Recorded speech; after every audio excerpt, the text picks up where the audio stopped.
Before I start this video, I just want to say, a while ago I was contacted on Instagram by a Wire content creator. I don't know who it was, as I wasn't clued up on who was big on the Wire analysis back then, but they wanted to do a collab, but like an idiot, when I clicked on the message, I accidentally deleted it. I always felt bad about that, as the guy was reaching out and I imagined the dude thinks I blanked him. So if you're the guy who messaged me and you're watching this, or if you think you might know who that content creator was, let me know and we'll see if we can get something going. The Wire is a classic HBO show created by David Simon, which looks at the drug trade of Baltimore, Maryland, following the dealers and kingpins as they plough their trade and the cops out to stop them. The Wire has many iconic characters like Detective McNulty, Bill Rawls, Avon Barksdale, Stringer Bell, Proposition Joe, and of course Omar Little, the most iconic character of the show.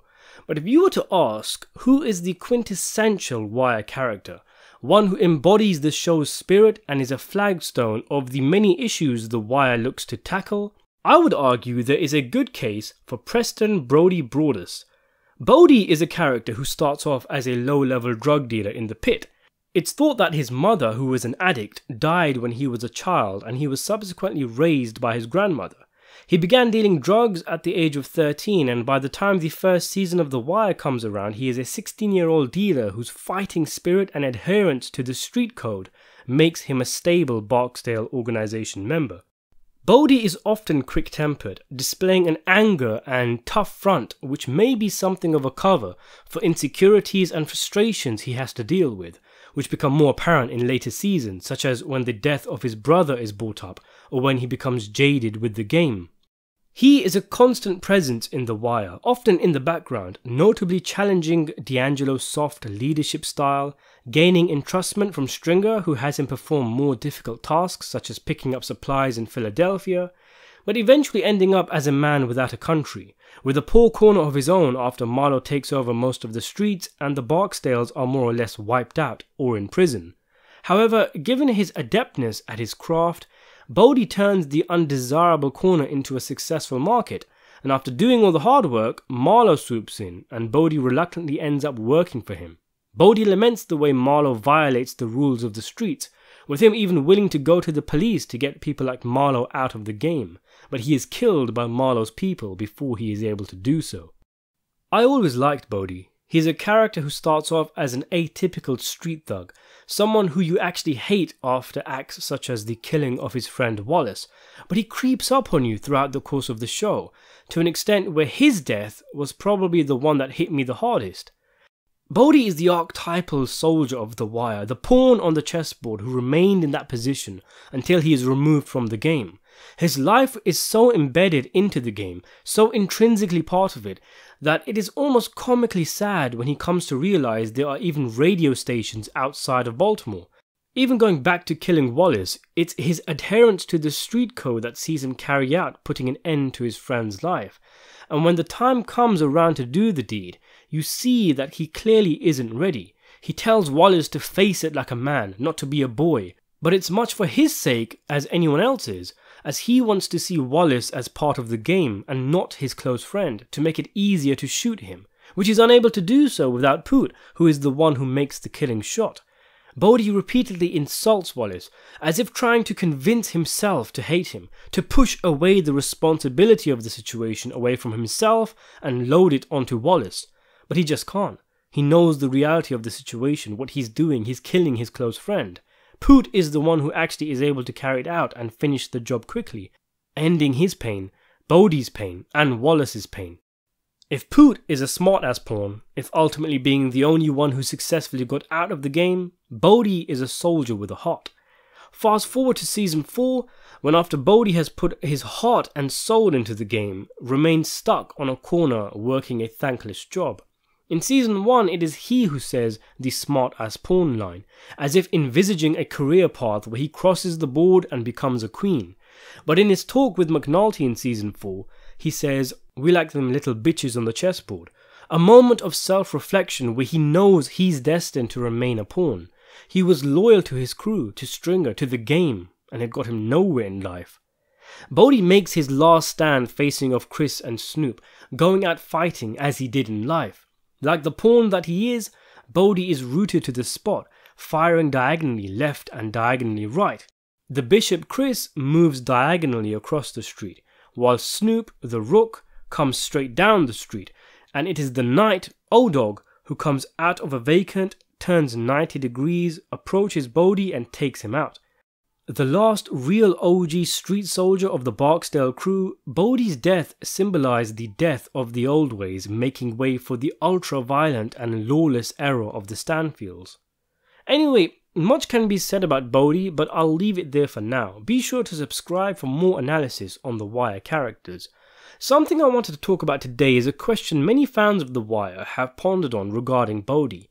After the Barksdales collapsed, the likes of Avon and Weebay are in prison and Stringer is dead. Bodie is a solid soldier, competent, does not mess up counts and keeps his house in good order.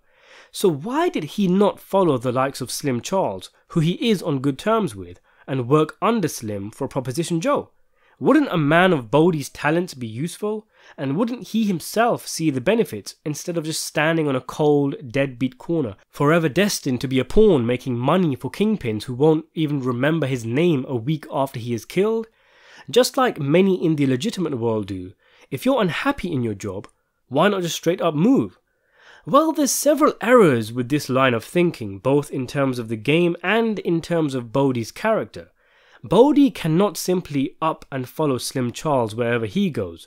Slim is hired muscle. He was hired by the Barksdales in Season 3 and presumably was nabbed by Prop Joe when he became available. Even with this in mind, as personified by Poot's reaction, Slim going over to Eastside is still an unorthodox move, even though technically he will go where the money is. He even at one point potentially was going to work for Marlo, the man who his former employers were at war with, the man who he himself came close to killing, and the man who killed his boss Joe. But anyway, Slim is an enforcer with a completely different skill set to Bodie, and not to mention he comes with a heavy rep. Bodie, in contrast, is a dealer, and he is not someone known to the higher echelons of the Baltimore drug trade. No matter how good Bodie is, dealers come and go, and are not in high demand. It's simply business. In addition to this, why would Bodie even want to join Prop Joe? He is West Side through and through. The idea of crossing over to East Side would be tantamount to sacrilege. He was probably already sickened somewhat by the idea of taking a package from Slim which came from Joe, which is all Slim can do for Bodie, but Bodie knew needs must. His loyalty to West Side is perhaps his greatest trait. Without that, who is he? Boney? Diddy? Bodie had sweat and bled for West Side. He has no loyalty to Joe, and instead is like that employee who stays with the company long after it's clear the company is going down under, thus screwing himself over in the process. And who's to say Proposition Joe would even take him on? Joe was all about product, not territory, and his non-violent and diplomatic values and methods were at odds with Bodie's Barksdale style. Joe isn't running a charity shop, he's running a repair shop, and nothing can quite tune Bodie into an East Side soldier, and even if that was the case, Joe probably has 10 more like Bodie. How would someone like Cheese react if some cadaverous Barksdale outsider came in and was given a prestige corner? Bodie doesn't know anyone on East Side. It would be like moving country. He actively beefed with them in earlier seasons, and then there are practical reasons. Is he going to catch a taxi cab to get to work every morning? Is he going to start out as a corner boy working his way up? He only really has two options: take on Marlo's package, fight Marlo and die, or he could get out of the game completely, the last option of which is completely unfeasible as the game is all he knows. He was already out of options in the beginning of Season 4, given he was working Joe's package. There's a scene where Slim approaches Bodie, the two having a great amount of respect for one another, and Slim is about to give Bodie advice before Bodie storms off angrily, frustrated at Marlo, frustrated that they don't have the muscle like the old days to tool up and go after the Stanfields. I've always wondered what Slim was going to say to Bodie. I hypothesized that Slim would have told Bodie just to stay low, be patient and bide your time, because a character like Marlo won't last long, and when he's out of the game, Bodie will have opportunities again. It makes Bodie's story even more tragic, as by the end of the show, Slim has the connect, meaning surely Bodie's story would have fared better working under someone like Slim. Maybe Bodie was being patient in a different way. Perhaps in his mind, he was waiting for Avon to get out so they could tool up and go to war just like the old days. But the thing about the old days, they're the old days, and Bodie is stuck in them old days, getting older and colder while the world continues turning without him. He's stuck in the old world, unable to adapt, unable to move on from his loyalty to an organisation that no longer exists. He reminds me of Frank Sheeran at the end of The Irishman, when the FBI agents approach him and tell him all the old guys are dead. Who is he protecting? Similarly, the old West Side Bodie knew is dead.